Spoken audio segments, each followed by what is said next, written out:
workforce potential through AI and inclusive design. And I was just told Jessica Lee was saying, we haven't talked a lot about AI. Here we go, here we go. We have very special guests. We have Angela Lean. She has, this is pretty exciting too, is the chair of the newly set up Advisory Council for New York City's Talent Center for Workforce Accessibility and Inclusion. Amazing. She's the Senior Business Program Lead, Accessible Employee Experience, and Families Resource Group Co-Chair at Microsoft. So a little bit of knowledge there, just a little. She will be joined by Lauren, and McAuliffe, and I should know that, of Seven, Magnolia. She is a neurodivergent design advocate. That's what I'm going to call you, inclusive advocate, and fur mommy to her doggy, Kevin, which I think is a great name for a dog. So please come on up, and we're looking forward to hearing from you.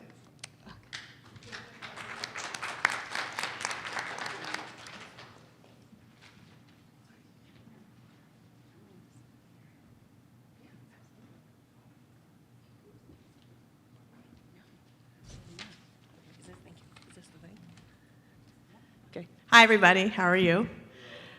Don't want to be oversold, believe me. My name is Angela Lean. I'm with Microsoft. I'm the Senior Program Lead for the Accessible Employee Experience, which means I largely lead initiatives around how do we make our workplace more accessible for employees at Microsoft. That includes the physical environment, the digital environment. It also includes manager readiness. And just to give you a lay of the land, our employee base is we just actually released statistics that were like, I think in the US, we're about 9% self-identifying as having disabilities. I would say of those, 9% of about 220, maybe 150,000 US employees. Outside the US, it's more like 5.5%. So to give you a sense though, the majority of those employees are neurodivergent. So we have a lot of folks who have neurodiversity challenges and non-apparent disabilities. I myself am a member of the physical or the apparent disability community. I had a stroke when I was 12, so I can only use part of my left arm, and I walk with a splint. And I'm the proud mama of 2 very neurodivergent children. So if anybody wants to hire my son, Lauren, all the discussions about sort of life skills and navigating the job search, he's 21, he's a great graphic designer, love him. But I actually moved to New York because my daughter was having a lot of challenges in the public school setting. And she came, I moved her to a private school where she's about 20 kids a class, and she could really just sort of thrive in a smaller environment, given her sort of learning differences. So that's kind of a little bit about me. I'm gonna take a little bit of a different tack today, though, and talk about AI. And hopefully it's as exciting as Tara mentioned, but we'll see. Let's see. Am I going the right way? Hold on. Whoops. Here we go. And I'm going to have Lauren introduce herself when she comes. She's amazing. And we'll take things from like a little bit of a different lens, like big enterprise and then smaller companies, so it'll be a good sort of contrast for all of you. Okay, just starting with the basics. So the WHO actually redefined disability as being a mismatched tier environment versus a physical problem a few years ago. So it's a question of how do you actually operate in your environment differently because it wasn't designed for you. And these segments are the ones that Microsoft really kind of breaks things down into. Pretty straightforward, there are about 6 of them. The ones to the left are more apparent disabilities. They're a little bit more straightforward or well-known, I would say, in terms of just classically, like, if you're low vision, if you have hearing problems, the solutions for those are often very, very straightforward, right? Or just known and kind of tried and true, let's say. On the non-apparent side, I think it's a little bit more challenging. I actually had a manager trainer who asked me the other day, what's neurodivergence? I almost fell out of my chair. So obviously we have room to grow. Microsoft is doing a great job. Our inclusive hiring program is really well known. My manager, Neil Barnett, his name has been tossed around in many settings here, is an amazing champion of the inclusive hiring program. I was really happy to see what SAP was doing. A lot of the last panel was discussing onboarding and skills training. We're doing all of that sort of internally. I think we've gotten a lot of sort of really good sort of talent on the right track. But it's tough, right? It's a lot of work, and it's a lot of heavy lifting. And not everybody does self-identify. So it's hard to get people to sort of really come to terms with what they need to be more successful in the workforce. That being said, we have AI. So generative AI and accessibility is obviously a huge topic in the tech world. For us in Microsoft, it's all about Copilot. But what's really exciting about, I think, AI and sort of the impact it's having on the disability community is the fact that it allows folks to use natural language to prompt. So that means the access to this technology is an equalizer in many ways, right? So I have a colleague who's a quadriplegic who, when she's on a Teams call, cannot take notes. She can't type because she's always dictating on her headset. And she also cannot write because she can't use her arms. But because of AI or Copilot, she can actually have Teams take notes for her. And you know what? I'm doing the same thing, even though I'm one-handed, and I also have two-handed colleagues who are doing that as well. So we're all using the same features and the same tools to be in the same playing field. I think that's really unprecedented in the accessibility world, even from a technology perspective. You know, we're great about creating features that are accessible for all employees or different disabilities. But those are kind of like features in parallel. This is actually the same feature for everybody. It's really why it's so exciting. And it can be really personalized across all those spectrum, all those types of disabilities I showed on the previous slide, whether you're visually impaired, whether you have a mobility challenge like myself, or whether you're neurodiverse. It really makes a world of difference. And we also see the delivery mechanism to be really at scale. So Copilot is delivered through all of our apps, and any customer or individual who uses it can really access it and has the same ability to sort of foster innovation and create more sort of inclusive experiences across the globe. So that's kind of like the big, exciting thing. This is sort of why Microsoft is committed to responsible AI. So Microsoft is very, very committed to bridging the disability divide. That's sort of our overall mission in the accessibility space. How do we actually create more equity in the workplace and education and making sure everybody can participate in ways that is, fair and also equitable, for the lack of a better term.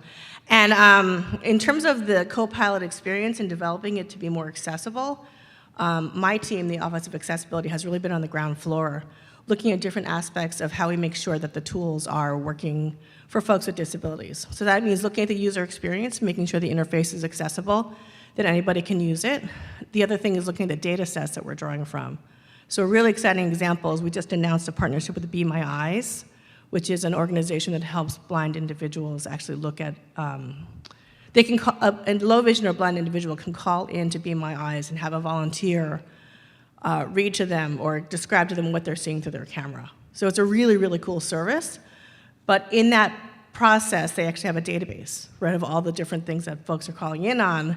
We've actually gone ahead and purchased the data in that database, whether videos or whether it's clips, scrubbed of all PII, and adding it to our large language models so that the understanding of the visually impaired can actually be included, and there's no longer a data desert. And therefore, that experience, at least from one perspective, is actually included from an accessibility standpoint.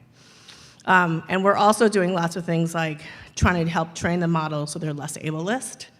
So making sure it doesn't say, hey, I'm sorry, you have a disability. If you actually put a prompt in that says, I have a disability, I need to find something, or X, Y, and Z.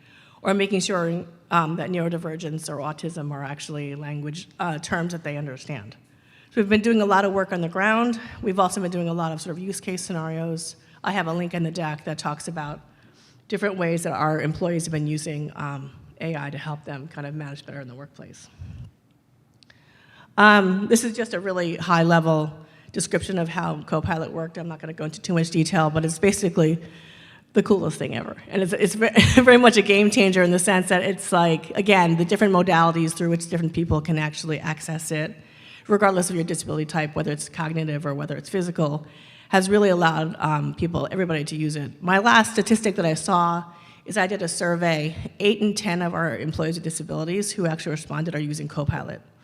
And we actually have a feedback loop where they can give us feedback through a desk that Neil's team manages, and we actually give that information to our engineers who in turn put it into our stack. So it's actually a really, really great way to to keep evolving and innovating through the disability community. And then lastly, this is sort of like the scenarios that we actually try to showcase across different types of disabilities. I think for this crowd, the ones to the left are a little bit more relevant in terms of neurodiversity and also mental health challenges. I know, for example, my son who entered college, he's a junior now. So when he first started getting into college, we were writing essays, and I saw how challenging it was for him because he doesn't have the focus, quite frankly, to do it on his own. So as a good mom, I actually had somebody help him. I just helped him write an essay this last week, and I know he generated it first with Copilot, and then he redid it, and then he showed it to me, and like the process just took that much shorter.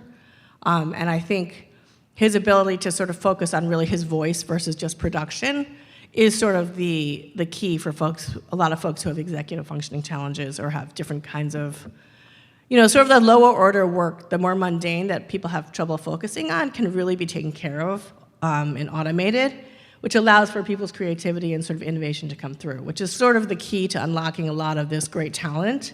And we see that a lot. I hear it across the board from different communities, whether they're in the engineering world and they need help with coding, or whether it's in the communication side and they need help with writing. And of course, we don't want to rely on it altogether, but it's such a great assist that it takes assistive technology to a whole new level for folks who use these tools day to day.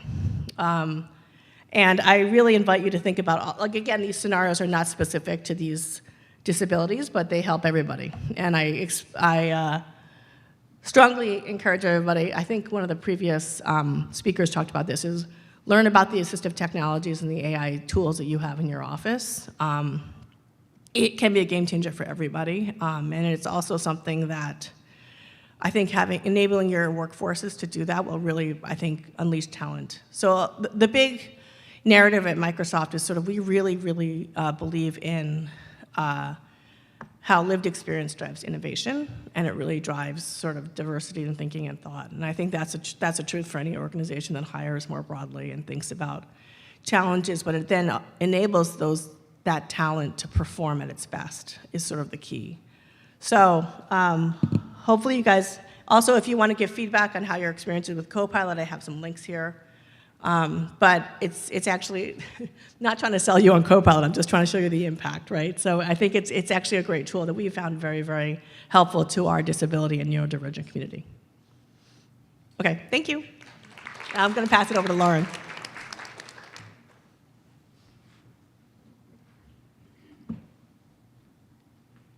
Okay, let's make sure I can use this thing, right? Nope. Down to go forward. Okay. Okay. Hi again. My name is Lauren McAuliffe, and as Angela said earlier, I'm the co-founder and principal designer at Seven Magnolia. We are a neurodivergent design agency. We specialize in product design, user experience, app design, but we also do branding. And, but we are also practitioners in inclusive design. So really quickly, what does that mean?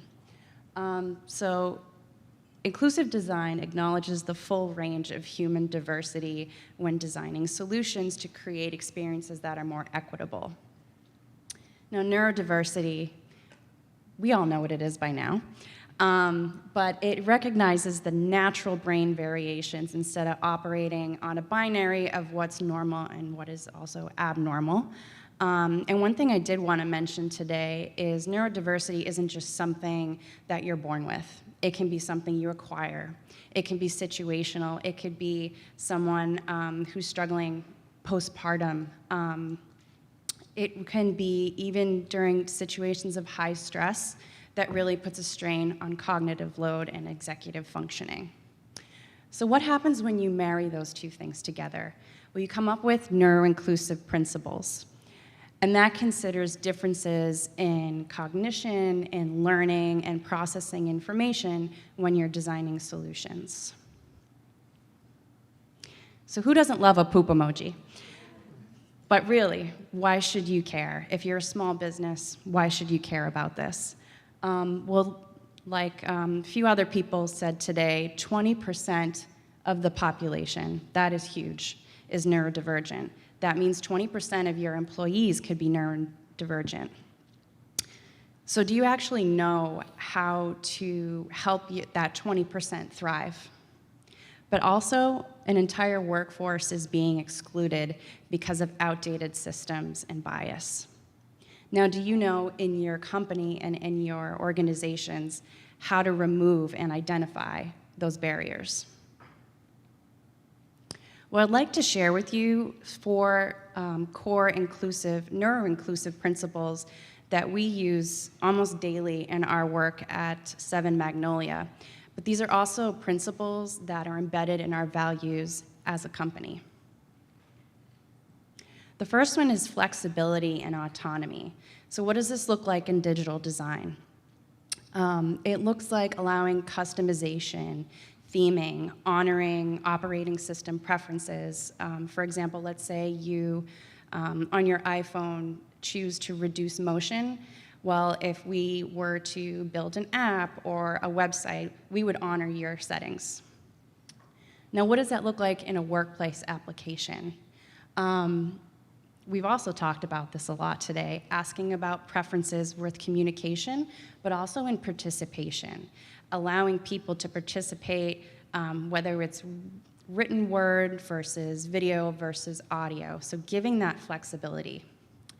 It's also allowing for workspace options, so try not to force an environment, and so much of it about being neurodivergent and being excluded is about people controlling our environments and not giving us the autonomy.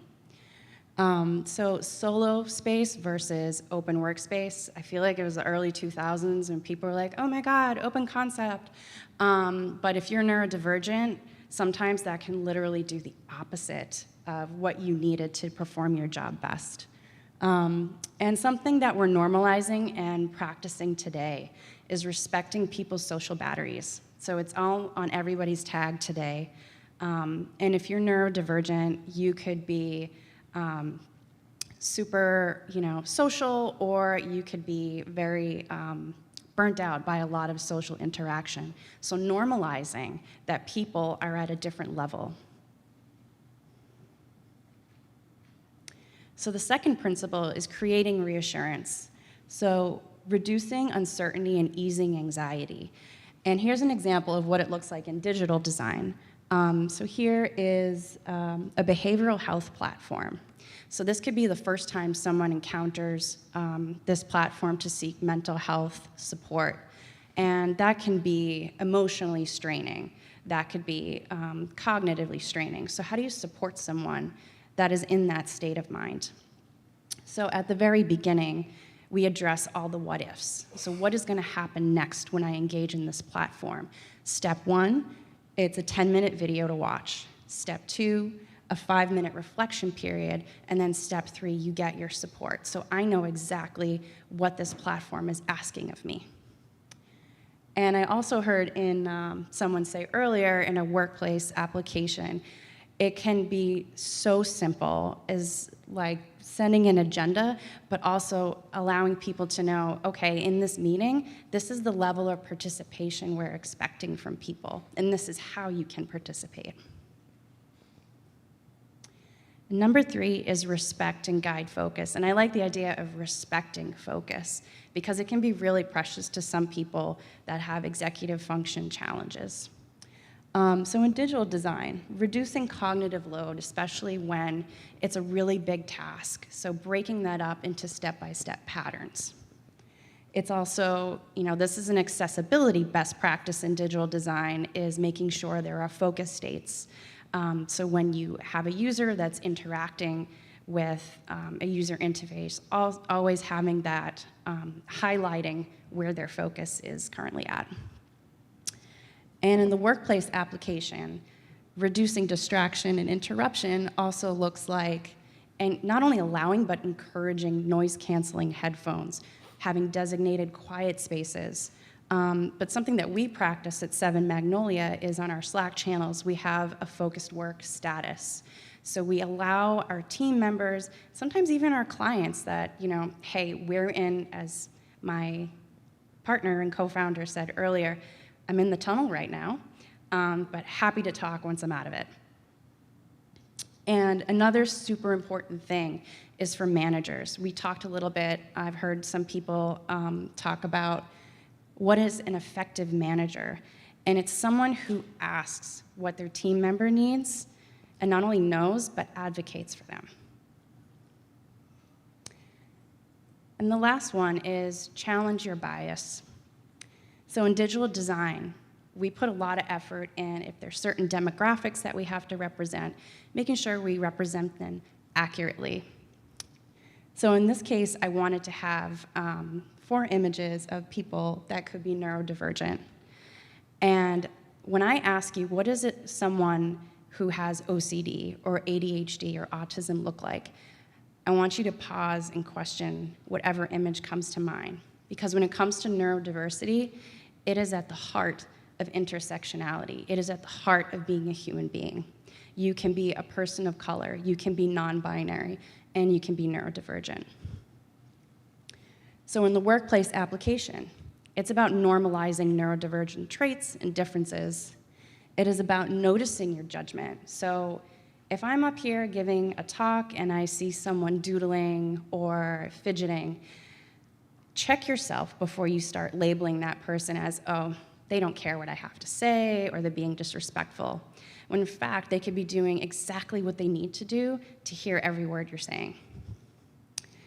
Also, avoiding ableist language. I am someone that is actually diagnosed with OCD, so I hate when people say, oh, I'm so OCD, when they're really trying to say, I'm really organized, or if I hear someone say, oh, so-and-so is such a spaz, when you really mean, oh, they have high energy. And my favorite checking your bias is in hiring protocols that could be limiting your talent pool. So we're talking about tech and AI, and let's face it, you don't necessarily need a degree in this area. So many neurodivergent people are talented and self-taught, so don't close that door in your hiring process if you don't have to. So what is the impact of integrating these 4 principles?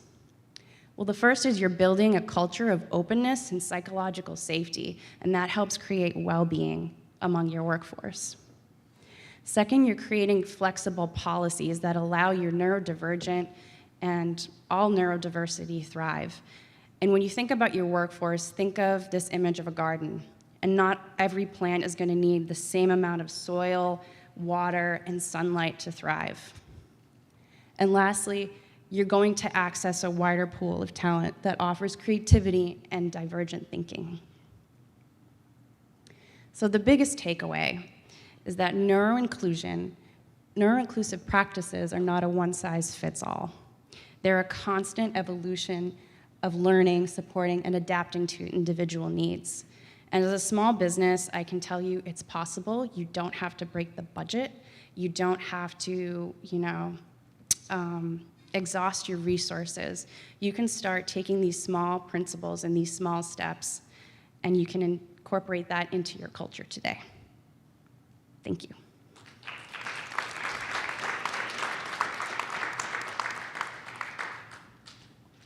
All right. Didn't I tell you? Yeah? Everyone impressed? Let's do another round of applause. Well done.